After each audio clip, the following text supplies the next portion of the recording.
In the news tonight, Barbados powers ahead towards its largest ever wind energy development. Government to share some of its new garbage collection trucks with Jamaica for its hurricane cleanup efforts. Digicel begins the rollout of its 5G network. And in sports, Windies ready to level the ODI Series with New Zealand. Broadcasting from our studios in the Pine St. Michael, this is CBC NewsNight, starting now.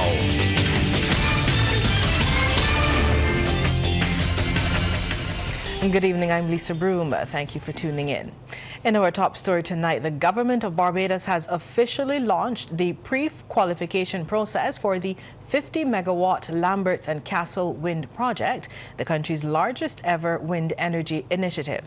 The launch occurred at the Lloyd Erskine Sandiford Centre earlier today, as Trevor Thorpe tells us. Prime Minister Mia Motley told energy and business officials, stakeholders and partners that Barbados must move swiftly to secure its energy future. She acknowledged that the project has taken longer than hoped, but said it's now firmly on track. Molly added that she's eager to see the turbines finally turning, describing them as a symbol of progress and Barbados' commitment to renewable energy. This is an essential step along the way, as I said.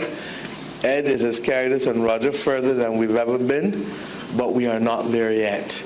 And if you know me, you know that I am not going to be satisfied until I see those blades spinning across the flatlands of Lamberts and Castle.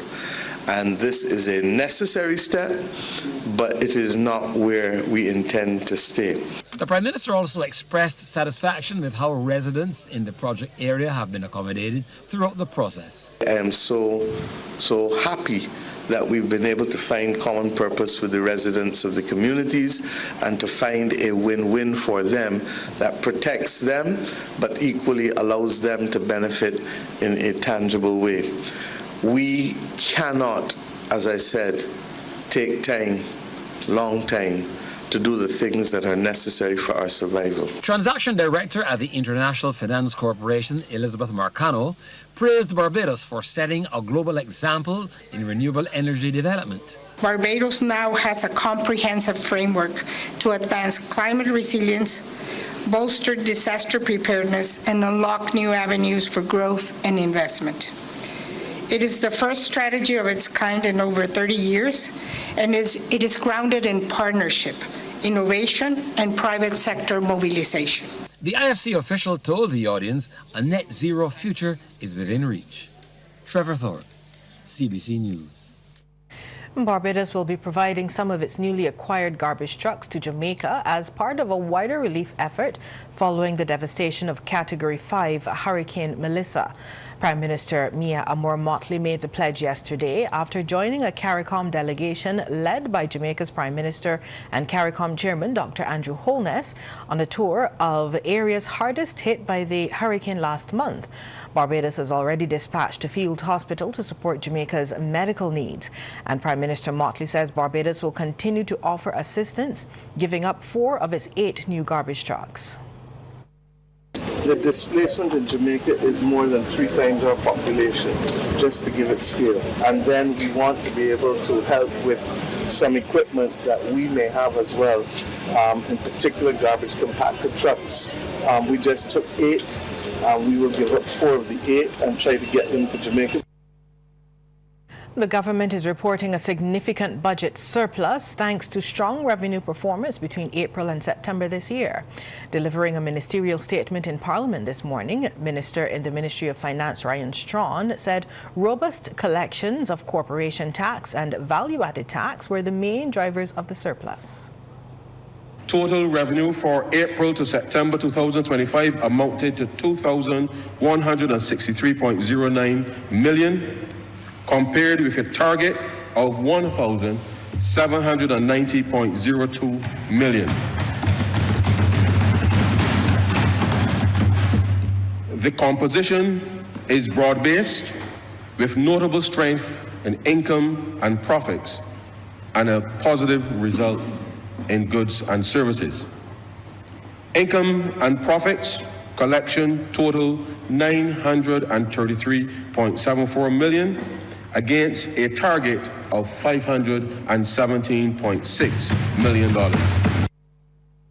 In other developments in Parliament, the Companies Economic Substance Repeal Bill 2025 was repealed, which will help government's efforts to change the classification of Barbados as a low-tax jurisdiction. Any company that is making more than 750 million euros, sir, or roughly 850 million US dollars, depending on the exchange rate of the day, sir, any company earned with turnover of that amount globally, countries agreed within the OECD framework, sir, that those companies must, no matter where they are operating, no matter where they're operating in the world, sir, there must be a minimum of 15% paid by those entities globally. To avoid the issues of companies setting up and going to different places, sir, in relation and in order to avoid paying taxes. Minister Strawn adds that notwithstanding there are some sectors in a lower bracket like insurance and international shipping, the majority of businesses in Barbados have now met the standards of what has been agreed. He says Barbados can now self-certify that it meets all necessary thresholds internationally. The top-up tax of 6%, which would apply, sir, to those companies that are in scope, the companies that earn more than 750 million euros annually, that are in scope, those companies now will be subject to the 6% top-up tax, which allows us to report to any competent authority. So our Barbados Revenue Authority will be able to report to the Canadian Revenue Authority, I suppose it's His Majesty's Revenue and Customs now in the UK, and any other tax office in the world. Coming up after this break, Digicel Barbados launches initiatives to expand service and incorporate renewable energy to power its sites. Stay with us. Digicel Barbados has unveiled two major initiatives that it says will expand customer access to high-speed mobile connectivity and advance the company's shift toward renewable energy. And at its Warren's head office today, the telecoms provider announced the rollout of its 5G network alongside a strategic partnership with a company providing renewable energy solutions to transform how its mobile sites are powered. Anesta Henry has those details.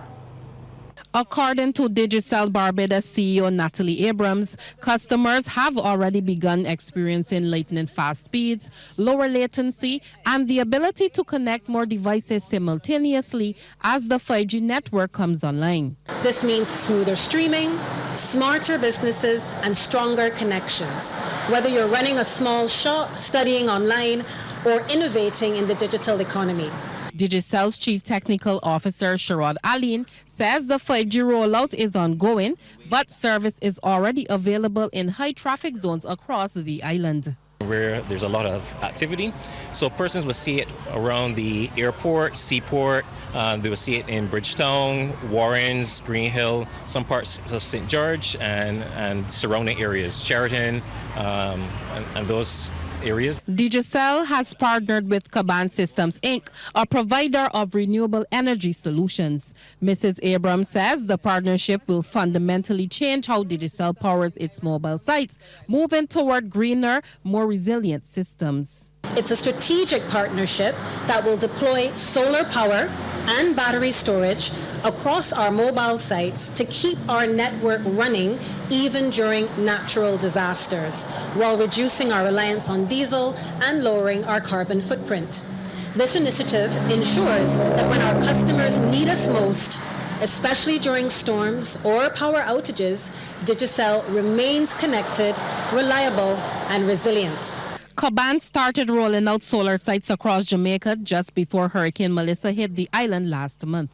Chief Executive Officer Alexandra Rash says all those sites are operational and providing power across the Digicel network in Jamaica. We still have a lot of work to do. We have about a year ahead of us of a lot of deployment, but this is the best example I can provide with respect to resiliency in the climate vulnerable areas that the Caribbean sits. And now that Digicel has entered the world of 5G, Minister of Innovation, Science and Technology, Senator Jonathan Reed, has challenged the telecoms provider to become a platform on which new industries are built. How can you become a platform in which new industries are built on? So whether it's digital trade, whether it's a gaming industry, whether we stretch the limits of what we think about digital finance, how can you become that partner to the next generation of entrepreneurs who need to build new things to double, even triple the capacity of Barbados' economy? I think that's fundamentally the challenge of it. I think the core work that you go directly to consumers and this part of the day-to-day lives, I think you do that very, very well. Digicel says approximately 30% of its geographical network coverage now has access to 5G technology. Onesta Henry, CBC News.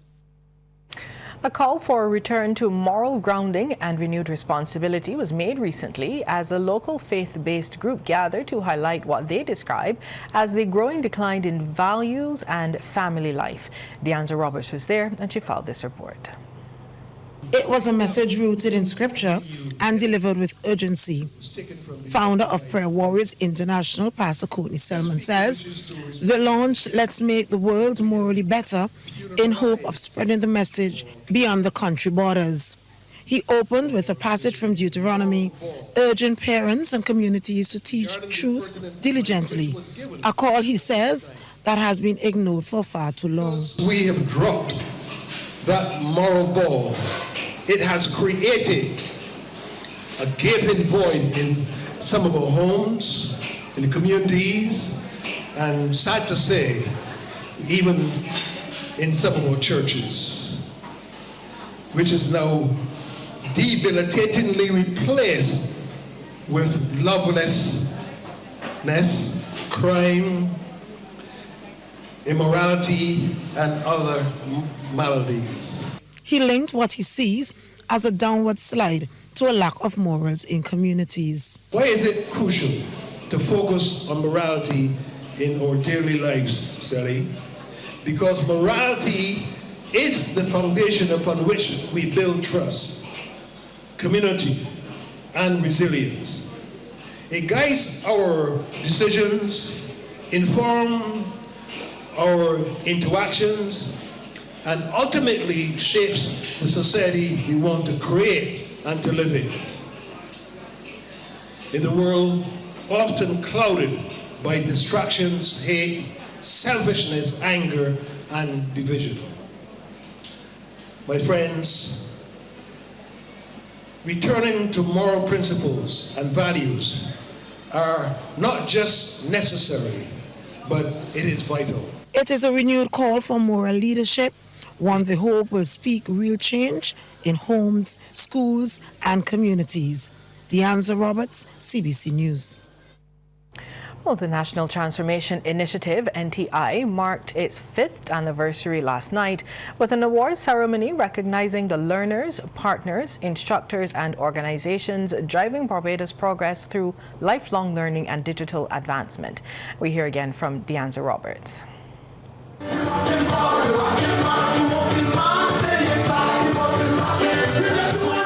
The event blended performances, technology showcases, and heartfelt tributes. Spoken word artist Adrian Green energized the evening with a powerful piece titled You Have What It Takes, celebrating resilience and the nation's commitment to continuous growth. You have what it takes. You have what it takes to take your foot off of the brakes of your life and accelerate towards the destiny that is your final destination. And anything less would be a total desecration of the sacred temple that you are, because you are blessed with visions only you can see. You've been given dreams that only you can make a reality. And to rob the world of your unique contribution would be a tragedy. The ceremony highlighted NTI's flagship partnership with Coursera. Chad Pasha is head of Coursera's government and campus. This is a lighthouse project with NTI. I've just returned from Guyana, where together with the Ministry of Public Service and President Irfan Ali, we launched the Public Sector Upskilling Platform. Guyana also runs a national upskilling program with Coursera that began 2 years ago. Why do I mention that? Because Guyana's national program was inspired by the vision first conceived and born here in Barbados.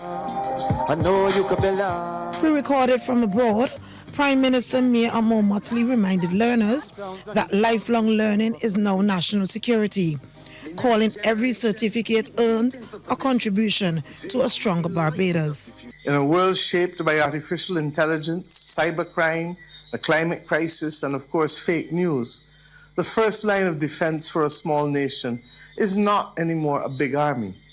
It is having a learning, thinking, and adaptable people.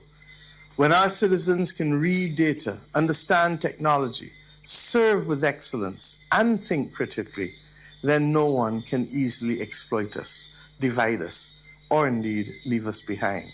From spoken word to digital innovation, NTI's anniversary celebration honored not just achievements, but the spirit of transformation shaping the nation's future. Deanne Zarowitz, CBC News. Well, reggae artists rose to the occasion at Kensington Oval on Saturday night. It all happened at the Rise Reggae Barbados concert. Anesta Henry reports. Reggae quality at its best was on display at the iconic Kensington Oval, and the thousands of reggae lovers in attendance got their money's worth. They were grooving, scanting, and moving in whatever direction the music led them. Jamaican and local reggae artists delivered hit after hit. Artist Junior Kelly had the crowd singing along to his popular hits, including Can We Meet, If Love So Nice, and Missing You. Fellow Jamaican Roman Virgo, splendidly dressed in a burgundy pinstripe suit, easily moved the crowd with his soothing voice as he delivered Can't Sleep and Soul Provider. Virgo, who specializes in lovers rock, made some ladies' night, presenting them with long stem roses. And the Sizzler Kalonji satisfied the audience with several of his contemporary reggae hits.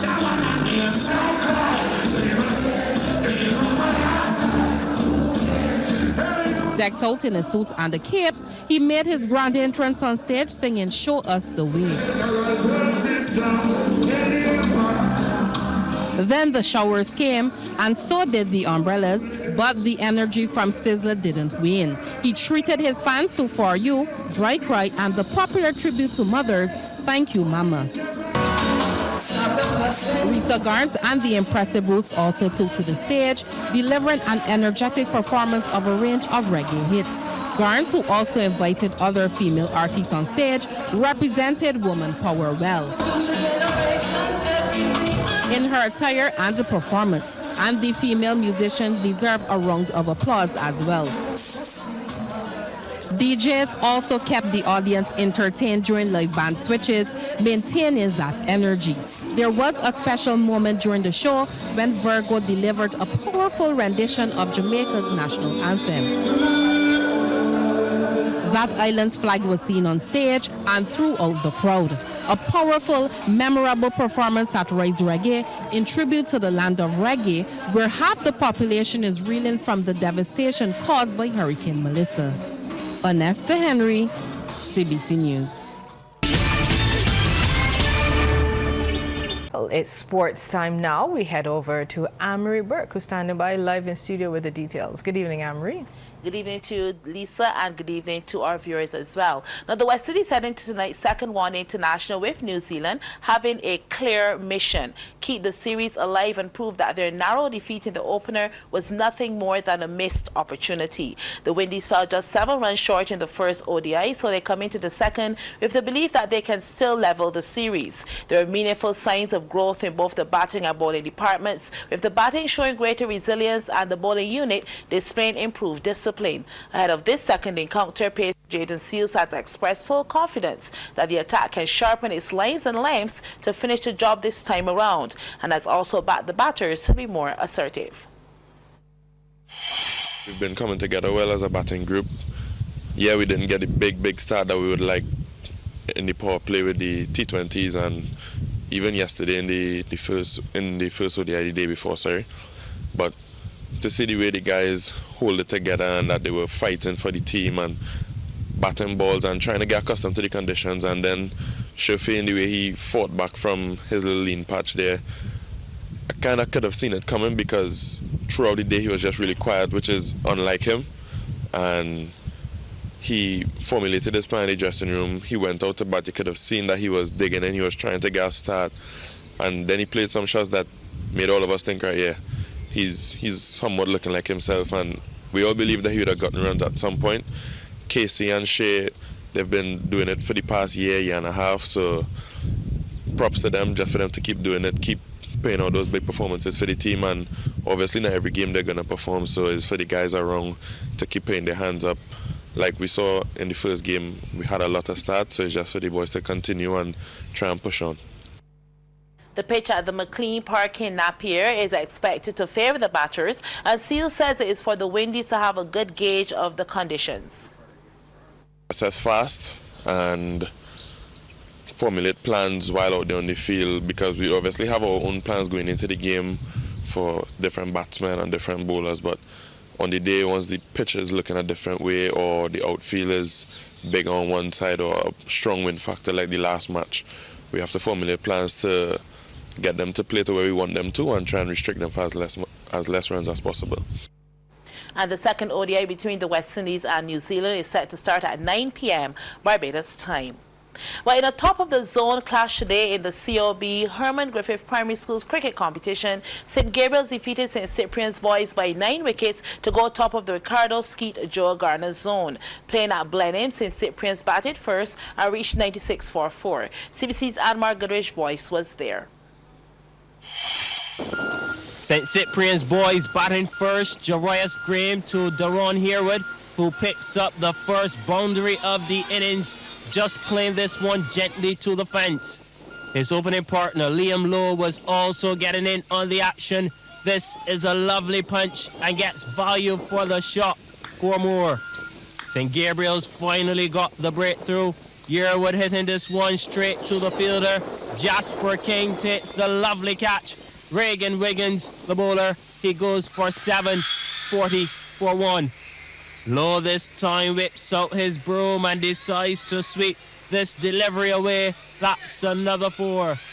St. Gabriel's picked up their second wicket when Christian Reid fell, going for a big shot, and is caught by Genesis Maynard. Liam Clark with the wicket, 57 for 2. Caden Clark was the new batsman in, and he was off the mark in brilliant fashion, tugging this one away to the ropes, 4 runs.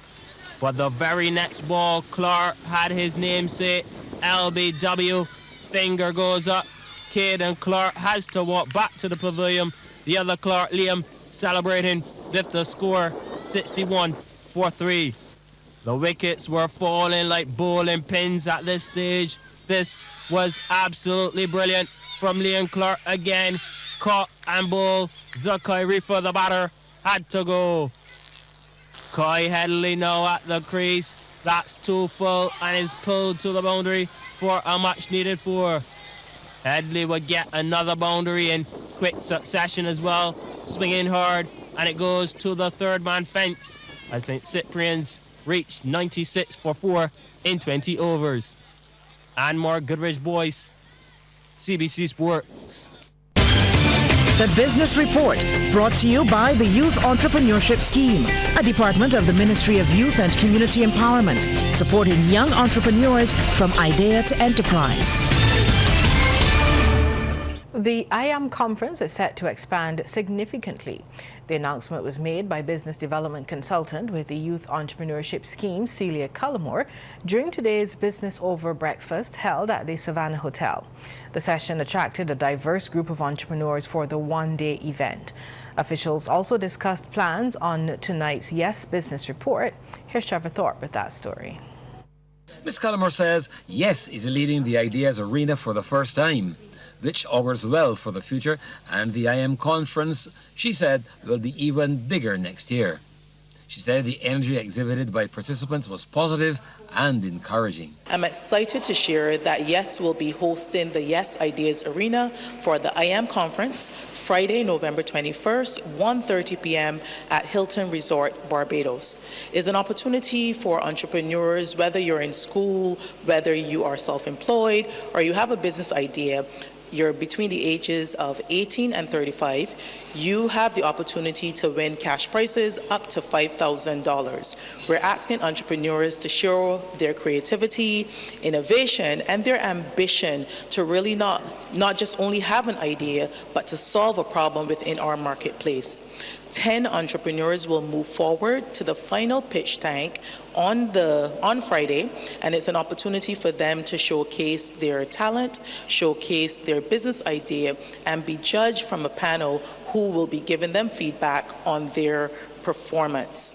Ms. Culmer gave details on the selection process. Entrepreneurs will be selected. They had to submit a video presentation, so 30 seconds to 60 seconds, where they had to share their name, their business, what they will do with the prize winnings, how this business is either going to solve a problem or add value to the marketplace. Once our team at YES, we review the submissions, we will then follow up with them, confirming that they have made it to the final pitch on November 21st.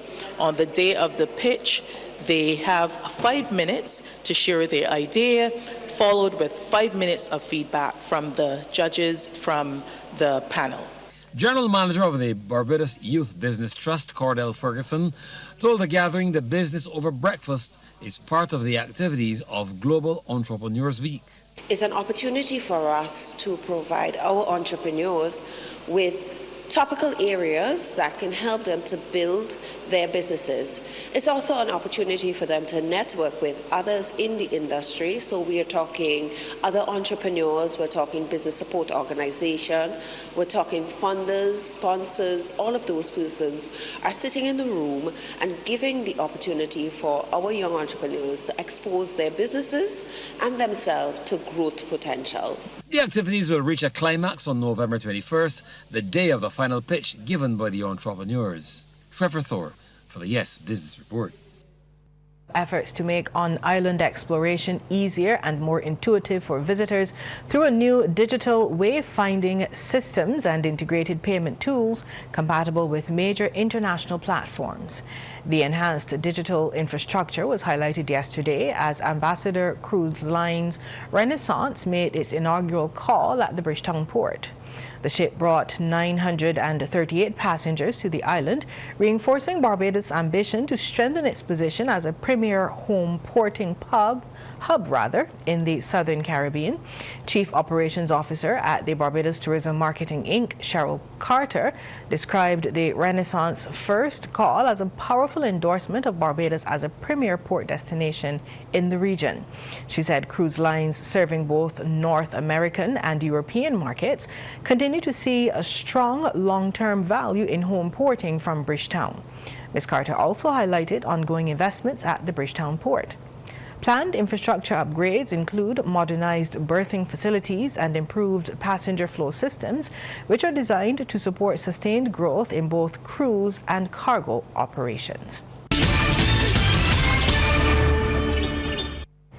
Anne-Marie is back now for the second half in sports. Over to you, Anne-Marie. Thank you so much, Lisa. Now, Table Leaders Paradise put on a clinic Sunday as the Tropical Ace BFA Women's Football Competition continued at the BFA headquarters in Wildy. Shanice Stevenson was outstanding for the Dover-based team, who moved to 18 points as they blanked Whitehall Football Academy 18 goals to nil. Meanwhile, Mavericks also registered a win to be tied on 9 points with RF Prime. CBC's Damien Best looks at those games.